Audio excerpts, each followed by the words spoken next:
He's burning up. Those were the first words I said when Jason answered his phone at 11:42 that night. Noah had fallen asleep on the couch after complaining that he was cold. 20 minutes later, he was shivering beneath 2 blankets, his cheeks bright red, his breathing faster than normal. The thermometer flashed 104 degrees Fahrenheit. I checked it twice because I wanted to believe I had read it wrong. "I'll be home as soon as I finish this meeting," Jason said. "Just give him some medicine." "I already did. It's not bringing the fever down." There was background noise behind his voice. Music. Laughter. Then it disappeared as though he'd covered the phone with his hand. "I'm working late, Emily. I think we need the emergency room. I can't leave right now." Before I could answer, he ended the call.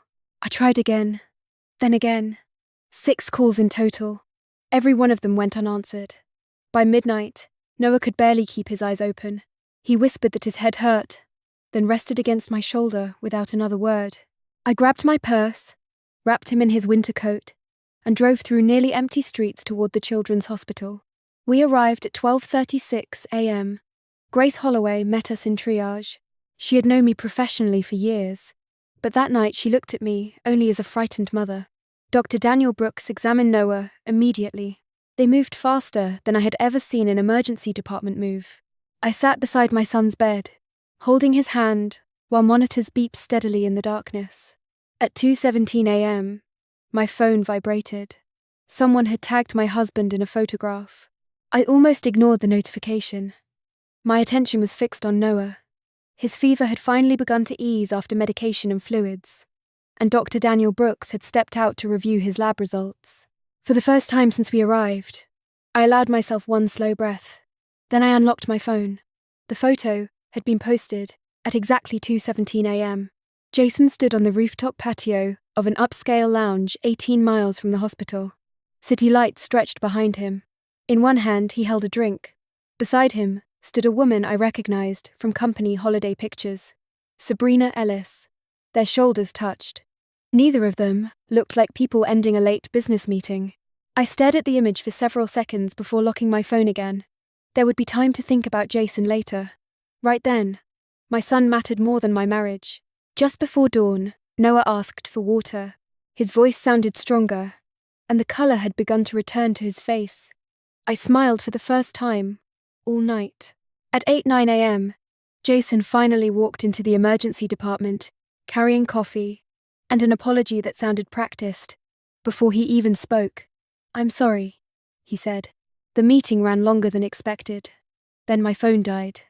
I looked at him without raising my voice. "I hope your meeting was productive."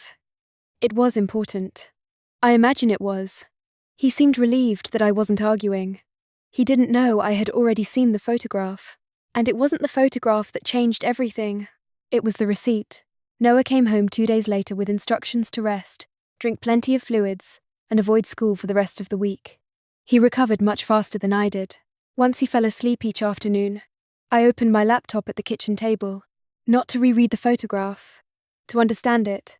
For years, Jason and I shared a digital calendar so we could coordinate Noah's school events, my work schedule, and his travel.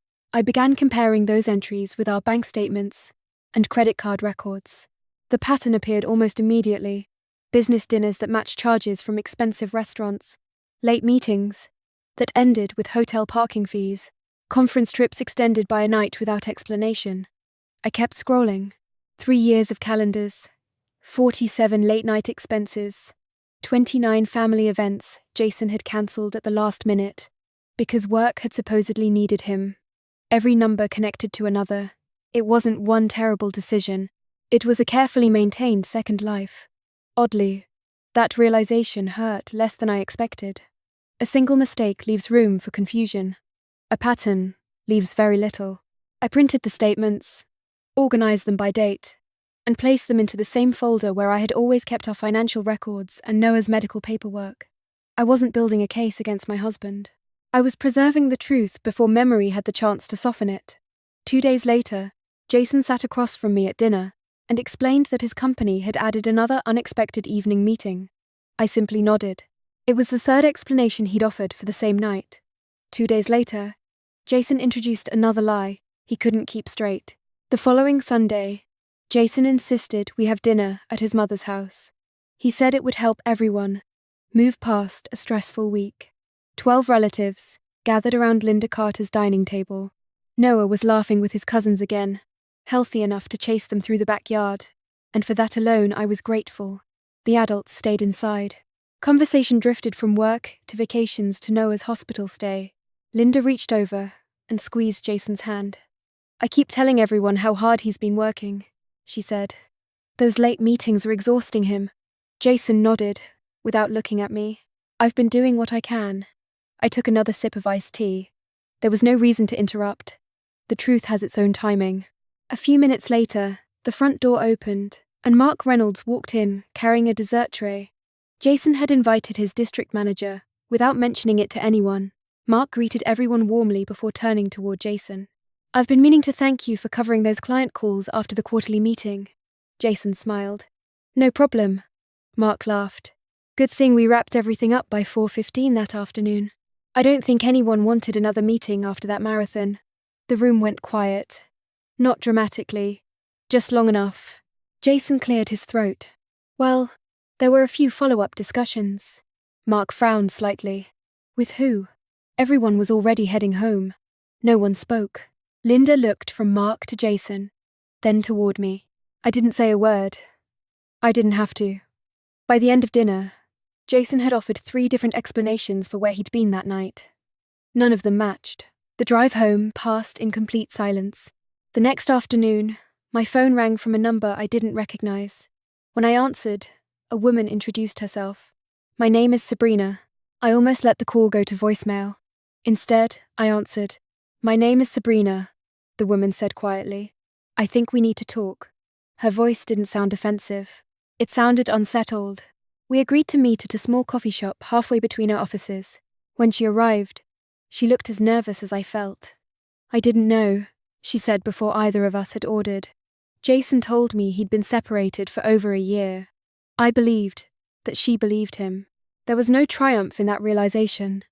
Only another person discovering she had been living inside someone else's fiction. I reached into my bag and placed 5 printed screenshots on the table. One showed our family calendar with Noah's school concert.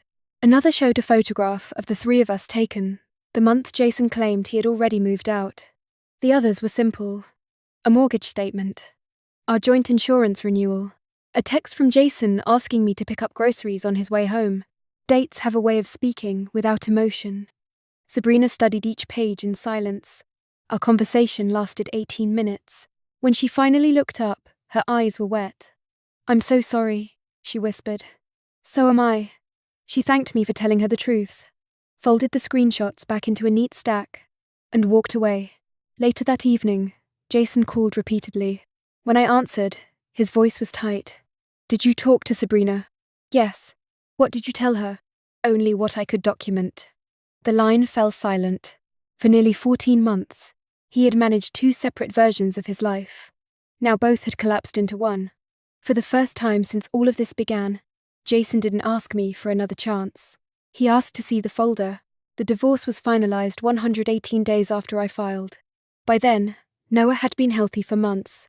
If you asked him about the winter, he remembered missing school for 6 days, and how Grace, the nurse, had sneaked him an extra grape popsicle before he went home. Children have a remarkable way of keeping the right memories. Jason and I met one final time at a quiet family law office to discuss our parenting schedule. There wasn't much left to negotiate. We had already agreed that Noah deserved 2 parents who could speak to each other without bitterness. As we walked outside, Jason stopped beside my car. "I've gone over that night 1,000 times, he said. "If I could change it, I would." I believed him. Regret had finally replaced excuses. "You think the affair ended our marriage?" I said. "It didn't." I shook my head. "It was the phone call." He looked confused. "When Noah had a 104-degree fever, I called you because I thought our son needed both of us. You knew there was an emergency. You chose to stay where you were." He lowered his eyes. "That was the moment I understood. I could never trust you with the people I loved most." Neither of us spoke after that. When I arrived home, I opened the memory box I kept in the hallway closet. Inside were Noah's kindergarten drawings, his first baseball ribbon, and the small hospital bracelet dated February 8. I placed it carefully beside the others. Some nights don't simply pass. They divide your life into before and after. From then on, I measured everything against the night my son needed his father most, and learned exactly who showed up.